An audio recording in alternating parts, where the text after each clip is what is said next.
the last day of my visa. It's supposed to go this way.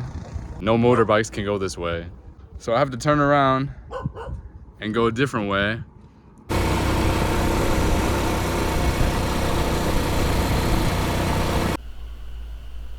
Yeah. This happened.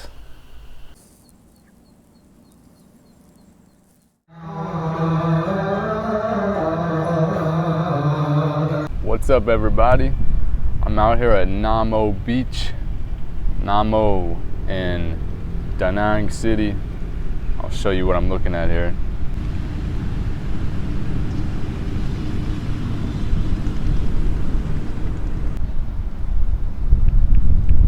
Oh, I thought he had something to say. This guy just came up to me and said something that I couldn't make sense of. It's like a combination of English and Vietnamese. I don't know what he was talking about. And earlier he came up to me and he was like, New York, New York. And I was just like, hell yeah, man, New York. Yeah. I don't know what we're saying about New York, but it's, yeah. So today is Judgment Day. It's the last day of my visa. Vietnam's they gotta figure out their visa situation. Yeah, they're only giving foreigners the 30-day visas now, you know, and back in the day, you used to be able to get the 3-month visa for Vietnam, multiple entry, even a 1-year visa. People from the United States, at least, we could get a 1-year tourist visa. And now they just got these 1-month tourist visas. And basically, there's so many people that come to Vietnam and they like it a lot and they want to stay here longer, they want to live here. And all you got is the 1-month tourist visa, so that means every 30 days you either have to fly out of the country and fly back in. Most people go to like Bangkok, Chiang Mai, Kuala Lumpur, or something like that. Or you gotta go to the Laos or Cambodian border. Since I'm in Da Nang, the Laos border is closer. You gotta go to the Laos border. It's like a 5 or 6 hour drive, get stamped into Laos, and then you can get stamped back into Vietnam just a few minutes later, and you can do the whole thing in one day and get a new 30-day visa. But the only way to do this is to go with these tourists, these visa agencies, these companies that are just absolutely robbing people out here, man, charging these ridiculous prices. The whole process costs like $110. And the visa for Vietnam is only like $25 on the government website, but you got to get the Laos visa, then you got to pay for the bus, then you got to pay for the fee for the agency, and it's just a bunch of bullshit. Tao lao, as they would say in Vietnam. Tao lao, tao lao. This guy's coming back. So I've decided, because I kind of didn't plan this out too well. I just kind of waited to the last minute. Didn't really have enough time to get the bus, so that's the bike I'm taking. I'm just gonna drive myself to the Laos border today, and hopefully get stamped into Laos. I'll stay in Laos for a few days and then come back to Da Nang, where I've been staying. So I figured I would show you guys the process of a foreigner driving to Laos on my own, and the process of getting stamped into Laos and then coming back into Vietnam. So I picked up some jackfruit. It's gonna be my breakfast to fuel up for this drive. We got about 5 hours to go. We're still just on the outskirts of Da Nang, haven't really even started yet. So yeah, it's about 4 hours and 45 minutes, depending on my speed, and I'm gonna be taking breaks. So it's really gonna be like an all-day thing. So I'm gonna fuel up with this jackfruit and get to it. So delicious. Jackfruit. Meat. The Vietnamese name is meat. It's one of my favorite fruits.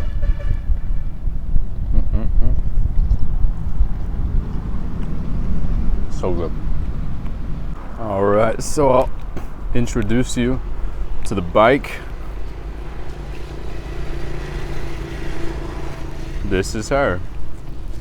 This Yamaha Sirius R, red and black. I got a pineapple in here for a snack later. everything I need in my little backpack strapped to the back. And that's it. And we're ready to go. And before I was even able to leave Da Nang, this happened. Off to a bad start already. Supposed to go this way. No motorbikes can go this way. Even though they're on a motorbike. Yeah, he keeps giving me this X. They're on a motorbike and they're going that way, but apparently I can't go that way. So I have to turn around and go a different way, which may add like potentially 2 or 3 hours onto this trip. So it was supposed to take 4 hours. Now it may take 6 or 7. This is the kind of shit you gotta deal with in a communist country like Vietnam, where everyone just like all the government employees just like really conform, and they're like super strict and not very helpful sometimes. So this is the part that fucking sucks about Vietnam, but it is what it is. I'm hoping there's like a good reason that there's no bikes allowed that way, even though I've been down this road before to go to some waterfalls, and those guys just went down the road, so I don't understand why they were allowed to go and I wasn't. But yeah, we're gonna figure it out, go another way, because I have to leave. I have to leave today, or I gotta pay some fine. So yeah, just figure out another way.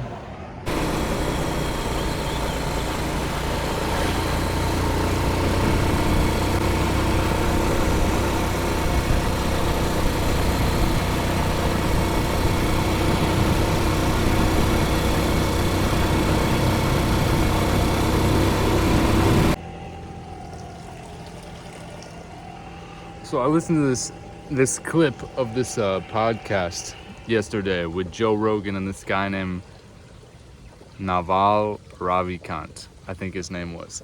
And he was talking about happiness. And he said that one of his keys to like keep happy and keep like a peaceful mind is just to like every interaction, like everything that happens to him, he sees the good in it. Because there's 2 ways of looking at everything that happens to you, right? You can be upset about it, be negative about it in some way, or you can look at the positive side. So today I'm trying to look at the positive sides of things. And so earlier, those guys kind of made me annoyed by telling me that I couldn't ride the bike the way that I was supposed to. That was the fastest way to get to the Laos border, and yeah, they forced me to turn around and find a different way. But on the positive side, I rerouted to arguably one of the most beautiful roads in Vietnam, and that would be the Hai Van Pass. It's a fucking amazing road that goes just around the mountains from Da Nang to Hue. I've done this road, I've done this loop 3 times, so this will be my 4th time on the Hai Van, and it's been quite a while, a couple years since I've gotten the opportunity to drive a bike on it. So yeah, I'm just gonna embrace all the nature that is around me in the Hai Van, and just enjoy the ride. And I think it's not gonna take too much longer compared to how long it was supposed to be to get to Laos. So yeah, maybe that road that I was going down was just gonna be like a highway, like with no nature, no good views. And instead I got the Hai Van Pass, which I know is like really epic. So yeah, thank you, Police Control, for making me reroute. I appreciate you.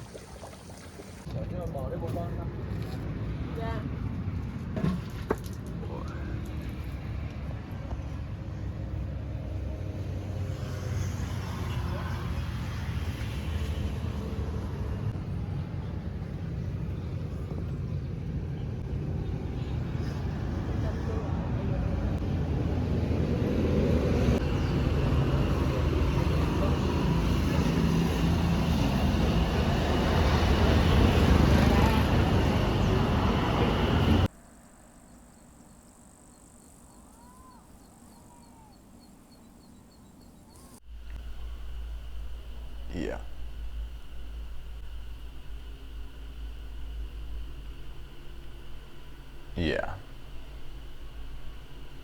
Yeah. This happened. I was getting a sugarcane juice on the side of the road, and then I made my way into Hue City, where I got some vegan banh mi sandwiches. Kind of had a late lunch, fueled up a little bit, and then kept going.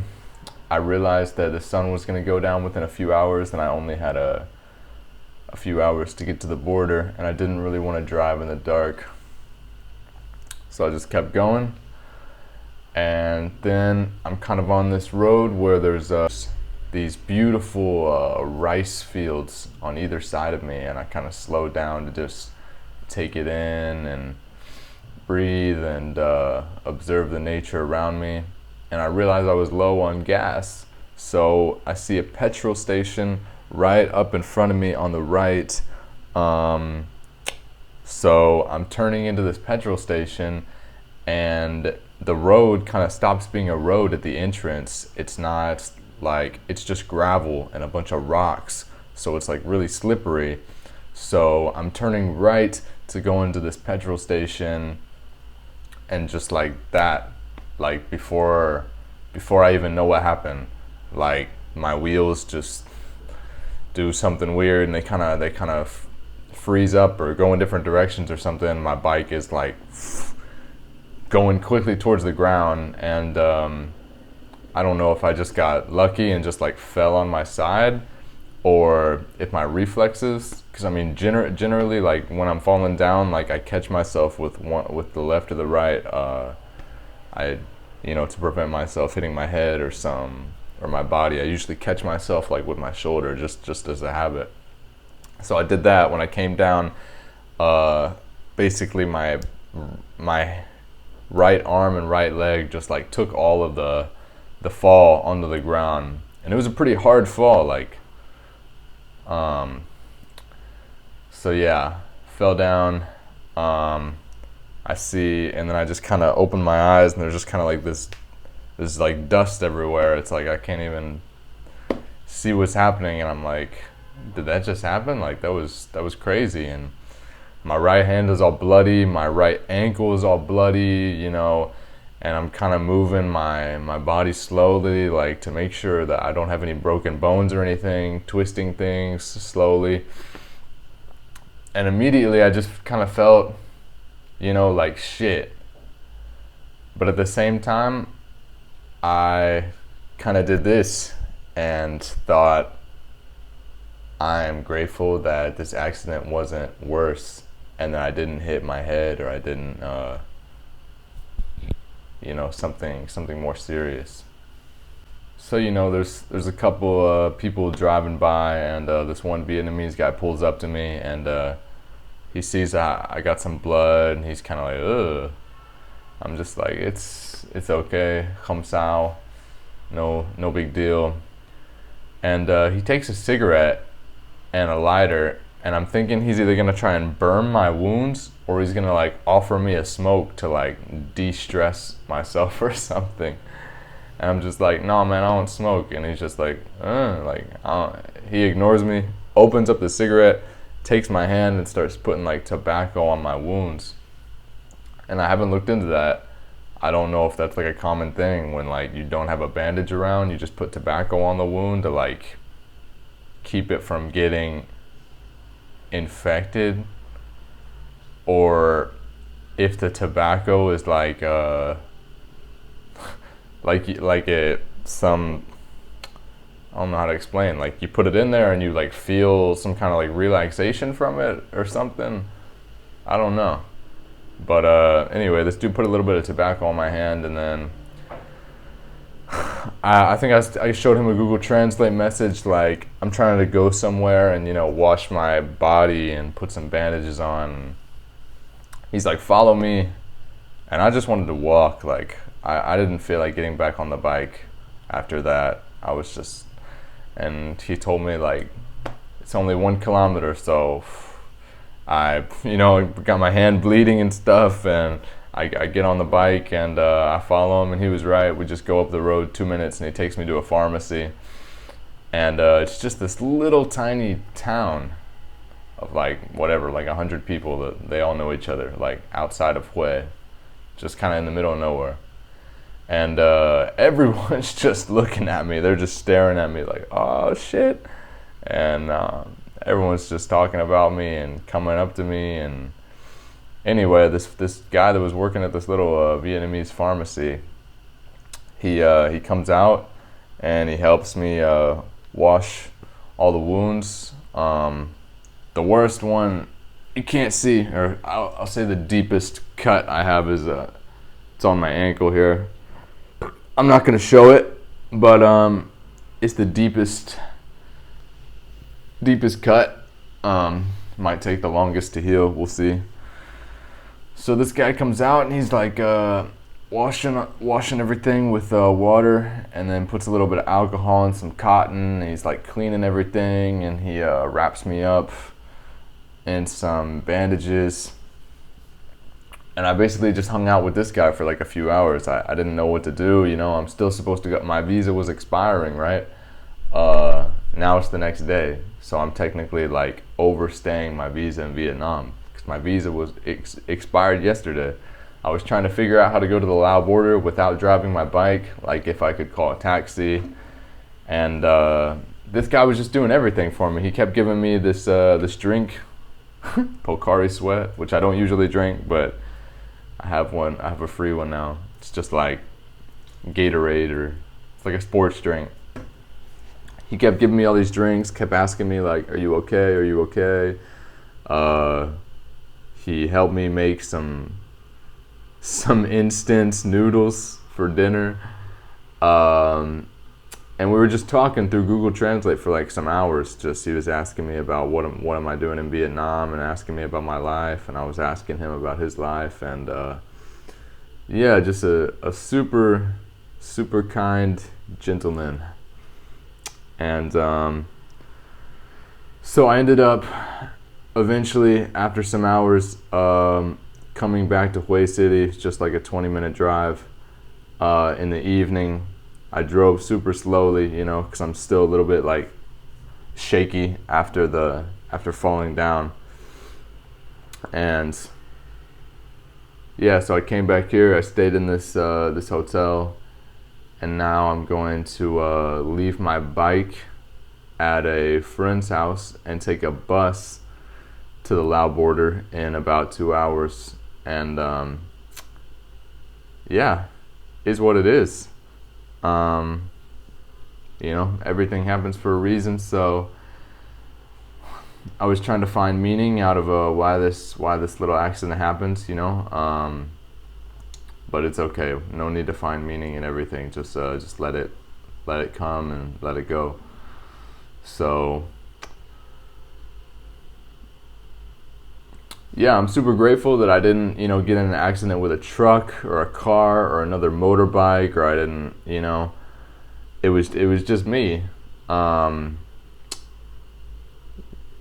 Yeah, I don't know. Now that I think about it, it's kind of making me think that like, if I'm trying to find some meaning out of this, or just like, you know, make a theory, it seems like a metaphor, like, you know, like there's no one else, you know, stopping me from doing, you know, the things that I need to do, what I want to do, you know, like I'm the only one that can get in my way, right? With that accident, there was no one around. It was just me. I don't know. I'm just talking some bullshit. But anyway, it was on a gravel road, super, not even a road, just gravel rocks, super shit. They need to fix the entrance to that gas station, because the Vietnamese guy was kind of looking at me like, when I was telling him about the rocks, he was giving me this vibe like this isn't the first time like someone's crashed like right here in this spot. So you guys need to fix that shit. Hue. So yeah, in a few hours I'll be at the Laos border, and you know, I'm supposed to pay like this late fee because I'm overstaying my visa one day. According to the internet, if you stay within like 3 days, overstaying 3 days, it's like a $20 fine. Overstaying between 3 and 10 days, I think, is like I don't know, it's like a $100 or $200 fine, and then it just like keeps going up and up and up. I'm hoping, I mean, no, I know they're not gonna like give me a break, but I'm gonna try and show them like a Google Translate message at the immigration officers and say, you know, like I was literally trying my hardest to exit Vietnam yesterday, and I got in a bike crash. I was trying to leave.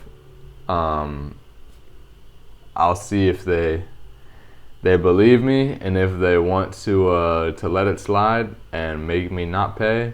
But I'm like 99% sure that I know Vietnamese immigration, and they will probably have no sympathy because they just believe that the rules are rules. So yeah, but it's okay. And I was planning on taking the bike into Laos. I saw some waterfalls that I had pinned and stuff, but I think I'm just gonna hang out. At that little border town in Laos and just take it easy. I don't know why I keep showing this like it's some crazy wound. It's just a little cut, but I'm gonna take it easy and rest for a few days. Whatever, just do some research about stuff I like to research. Probably listen to some Joe Rogan. Maybe spend more time doing meditation and yoga. Play online Catan and edit this video. This kind of thing. So yep, everything happens for a reason, and it's all good. Like I said, I'm grateful and blessed that something worse didn't happen to me. But yeah, it's my first real motorbike crash, and it was just me and some rocks. So yeah, it's my souvenir, my story that I'll take from Vietnam.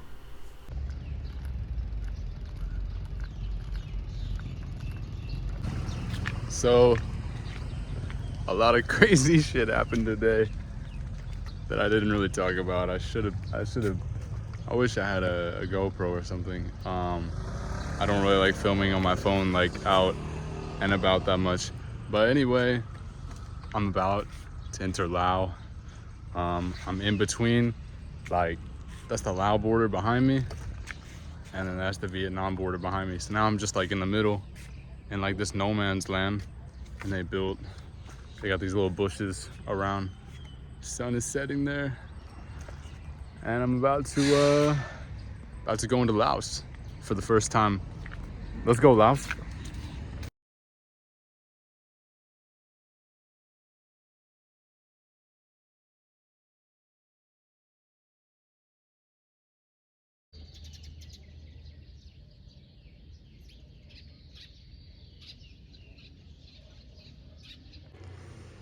Good morning, everyone. It's just after 5 a.m. here in Laos. I made it to Laos. The visa process took a little bit longer than I thought it was going to. Had to go through some bullshit immigration stuff and try to avoid some scams, and eventually had to go find an ATM and pay for this visa to get into Laos, but it all worked itself out. I got into Laos, and I didn't really eat much yesterday. I tried to find some vegan food in the Vietnam side of Lao Bao, and like every restaurant I asked, they said they don't have. They said they can't help me, can't do anything for me. So basically, yeah, I didn't eat much yesterday, so I was just so hungry, and when I got to Laos last night, and I felt like if I go to sleep without eating, I'm gonna have a hard time going to sleep. So I went to this restaurant that was right across the border. It was a Vietnamese restaurant owned by a Vietnamese woman in Laos. And I just got like some fried rice with some bok choy and some greens. and there was this bunch of drunk Vietnamese dudes there, and they were just telling me, they were asking me about myself and what I'm doing here, and they saw that I had gotten in this accident, and they were just trying to tell me to go like sleep in this hammock that they had in the restaurant. And at first I was like, nah, like no need. And they were just being persistent, and I was like, all right, fuck it, I'll go check out this hammock. And then they just told me like, yeah, you can sleep here, don't pay for a hotel, and yeah, you got to get up at 5 a.m. And I was thinking, well, it's already dark. I gotta walk into the town in Laos in the dark. It's like 1 kilometer away.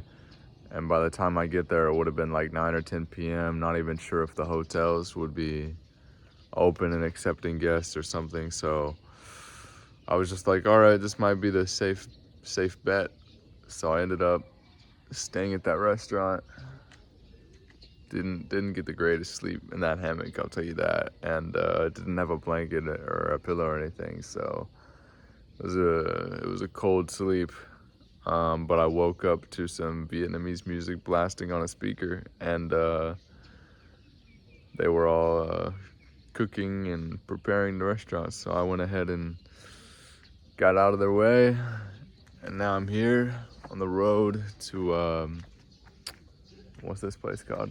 Dan Savan? I don't know. Whatever this town is up here in Laos.